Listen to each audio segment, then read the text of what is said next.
সৈফ আলী খানের উপরে হামলার পর এবার বলিউডের 4 তারকাকে খুনের হুমকি। পাকিস্তান থেকে 4 তারকাকে খুনের হুমকি দেওয়া হয়েছে বলে অভিযোগ উঠছে। কমেডিয়ান অভিনেতা কপিল শর্মা, কোরিওগ্রাফার রেমো ডিসুজাকে খুনের হুমকি দেওয়া হয়েছে। একই সঙ্গে অভিনেতা রাজপাল যাদব এবং অভিনেত্রী গায়িকা সুগন্ধা মিশ্রকেও খুনের হুমকি দেওয়া হয়েছে। ইমেল করে পাকিস্তান থেকে এই খুনের হুমকি এসছে। ইতিমধ্যে গোটা বিষয়টি নিয়ে পুলিশ তদন্ত শুরু করেছে। পুরুষোত্তম পণ্ডিত আমাদের প্রতিনিধি এই মুহূর্তে রয়েছে। পুরুষোত্তম, সৈফ আলী খানের উপরে হামলার ঘটনার রেশ কাটতে কাটতে আরও 4 তারকাকে খুনের হুমকি। একেবারেই দেখো, এই মুহূর্তে এটাই সবচেয়ে বড় খবর যে সৈফ আলী খানের ঘটনার পরই এবার বলিউডের 4 অত্যন্ত পরিচিত মুখ তারকাকে পাকিস্তান থেকে ইমেল করে খুনের হুমকি দেওয়া হয়েছে। এবং পুলিশ সূত্রে যেটা জানা যাচ্ছে যে ইমেল আইডি থেকে এই মেল দিয়েছে তাতে লেখা হয়েছে যে এই ইমেলকে যেন একেবারেই হালকাভাবে না নেওয়া হয়। যে 4 জন তারকাকে খুনের হুমকি দেওয়া হয়েছে তাদের প্রাত্যহিক জীবনযাপন এবং গতিবিধির ওপর নজর রাখা হচ্ছে বলেও জানানো হয়েছে সেই ইমেলে। ইতিমধ্যেই মুম্বাইয়ের আম্বলি থানায় এই ঘটনায় একটি এফআইআর দায়ের হয়েছে। মুম্বাই পুলিশ এই মুহূর্তে পুরো বিষয়টির তদন্তে নেমেছে। শুধুমাত্র সৈফ আলী খানের ওপর পরেই এই বিষয়টি নিয়ে এখন নড়ে চড়ে বসেছে মুম্বাই পুলিশ। অভিনেতা রাজপাল যাদব, কপিল শর্মা এবং সুগন্ধা মিশ্র এবং কোরিওগ্রাফার রেমো ডিসুজার কাছে ইমেল এসেছে পাকিস্তান থেকে, যাতে তাদের খুনের হুমকি দেওয়া হয়েছে। ধন্যবাদ পুরুষোত্তম।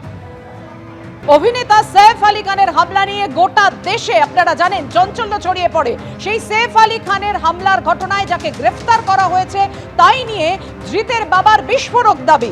সিসিটিভিতে যে ব্যক্তিকে দেখা যাচ্ছে সে আমার ছেলে নয়। হামলাকাণ্ডে বিস্ফোরক অভিযোগ ধৃতের বাবার।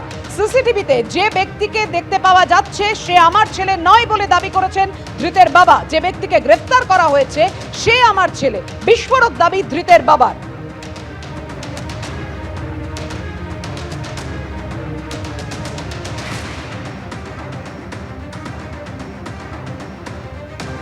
এ বিষয় নিয়ে আমরা কথা বলবো। আমাদের সঙ্গে রয়েছেন আমাদের প্রতিনিধি সৌভিক মজুমদার। সৌভিক, এখানেই তো বড় প্রশ্ন, একেবারে পড়তে পড়তে রহস্য। এবার ধৃতের বাবা যে অভিযোগ করছে সিসিটিভিতে যে ব্যক্তিকে দেখা যাচ্ছে সে আমার ছেলে নয়, তাহলে সে কে? দেখো, এই অভিযোগটা কিন্তু অত্যন্ত মারাত্মকর অভিযোগ এবং এই ধরনের একটা হাই প্রোফাইল মামলার ক্ষেত্রে বা অভিযোগের ক্ষেত্রে, গুরুত্বপূর্ণ অভিযোগের ক্ষেত্রে এই ধরনের যে অভিযোগ পরিবারের তরফ থেকে, বাবার তরফ থেকে তোলা হচ্ছে, সেটা কিন্তু অত্যন্ত মারাত্মক অভিযোগ। তুমি প্রথমত তোমাকে বলবো, যে সাক্ষাৎকার আমাদের প্রতিনিধি গ্রহণ করেছেন সেখানে শুনলে তুমি দেখতে পাবে যে পরিবারের তরফ থেকে তারা বলছেন যে ব্যক্তিকে গ্রেফতার করা হয়েছে সে ব্যক্তি আমার ছেলে, কিন্তু যে ব্যক্তিকে সিসিটিভি ফুটেজে দেখা যাচ্ছে সেই ব্যক্তি আমার ছেলে নয়। অর্থাৎ যে ব্যক্তিকে সিসিটিভিতে দেখা যাচ্ছে সে একজন আলাদা ব্যক্তি এবং যাকে গ্রেফতার করা হয়েছে সে একজন আলাদা ব্যক্তি। অর্থাৎ পরিবারের তরফে এই যে দাবি করা হচ্ছে, এটা যদি আদৌ কোথাও গিয়ে সেটা যদি সত্যি হয় তাহলে সেটা কিন্তু অত্যন্ত মারাত্মক। তার কারণ তোমাকে এটা বুঝতে হবে যে এই অভিযোগ যদি সত্যি হয় তাহলে কি আমাদের এটা মনে করতে হবে যে কার্যত এই ধরনের একটা হাই প্রোফাইল মামলার ক্ষেত্রে পুলিশের তরফ থেকে এক্ষুনি কিছু করতে হবে, এই একটা মর্মে বা অতি দ্রুততার সঙ্গে আমাদের কিছু করতে হবে, তৎপরতার সঙ্গে আমাদের কিছু করতে হবে। সেই কারণে এই ব্যক্তিকে গ্রেপ্তার করা হলো, সেই ধরনের একটা প্রশ্ন কিন্তু স্বাভাবিকভাবে উঠবে। দ্বিতীয়ত তোমাকে বলবো আরেকটা গুরুত্বপূর্ণ সম্ভাবনার কথা। তুমি এই সাক্ষাৎকার শুনলে দেখতে পাবে যে পরিবারের তরফ থেকে অভিযোগ করা হচ্ছে যে তিনি কেন মনে করছেন না যে সিসিটিভির ব্যক্তি এবং ধৃত ব্যক্তি তার ছেলে। তিনি বলছেন যে তার চুলের গঠন দেখে বা তার হেয়ার স্টাইল দেখে তার মনে হয়েছে যে এই ব্যক্তি তার ছেলে নয়। এখানে কিন্তু আরও একটা সম্ভাবনার কথা ওঠে, যেখানে বলা হচ্ছে যে দীর্ঘদিন পরিবারের সঙ্গে এই ব্যক্তির অর্থাৎ ধৃতের সঙ্গে তার পরিবারের দীর্ঘদিন যোগাযোগ নেই। ফলে দীর্ঘদিন যোগাযোগ না থাকার কারণে সেই ব্যক্তি কোথায় গিয়েছেন, তার হেয়ার স্টাইল তিনি পরিবর্তন করেছেন কিনা এবং পরিবর্তন করে থাকতেই পারেন, সেটা খুব স্বাভাবিক। বলে সেক্ষেত্রে পরিবারের যে বক্তব্য রয়েছে তার সত্যতা নিয়েও কিন্তু প্রশ্ন উঠবে। তার পাশাপাশি তোমাকে বলবো যে একই সঙ্গে আরও একটা অত্যন্ত গুরুত্বপূর্ণ বিষয় যেটা স্বাভাবিকভাবে অনেকেই তুলছেন, যে প্রথমত যিনি অভিযুক্ত সেখানে বলা হচ্ছে যে এই অভিযুক্ত বাংলাদেশের বাসিন্দা, সেই অভিযুক্ত মেঘালয় থেকে শিলিগুড়ি হয়ে তারপরে তিনি এখান থেকে মুম্বাই, দিল্লি, অন্যান্য জায়গায় গেছিলেন। এখানে কিন্তু অনেকে স্বাভাবিক স্বাভাবিকভাবে সীমান্তের রক্ষা দিয়ে প্রশ্ন তুলছেন এবং তারা প্রশ্ন তুলছেন যে সীমান্তে এই ধরনের একজন ব্যক্তি তিনি অনুপ্রবেশ করলে এবং সেই অনুপ্রবেশকে আটকানো গেল না কেন?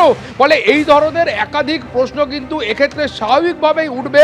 আবার এই প্রশ্নটা গুরুত্বপূর্ণ হয় পাশাপাশি উঠছে এই যে পুলিশ এই ব্যক্তিকে গ্রেপ্তার করলো, সেই ব্যক্তি যদি সত্যি হামলাকারী ব্যক্তি না হন, অর্থাৎ যে ব্যক্তি সৈফ আলী খানের ওপর হামলা করেছেন, তাহলে এই ব্যক্তিকে কার্যত একজন বাংলাদেশি ব্যক্তি যিনি অনুপ্রবেশ করেছিলেন তাকে ধরে তাকে শিখণ্ডী করে এই গোটা মামলাটাকে আটকানোর বা এই গোটা মামলার নিষ্পত্তি অত্যন্ত দ্রুততার সঙ্গে পুলিশ করে দিয়েছে। এইটা বোঝাবার কোথাও চেষ্টা করা হলো কিনা সেই প্রশ্নও কিন্তু একই সঙ্গে উঠবে।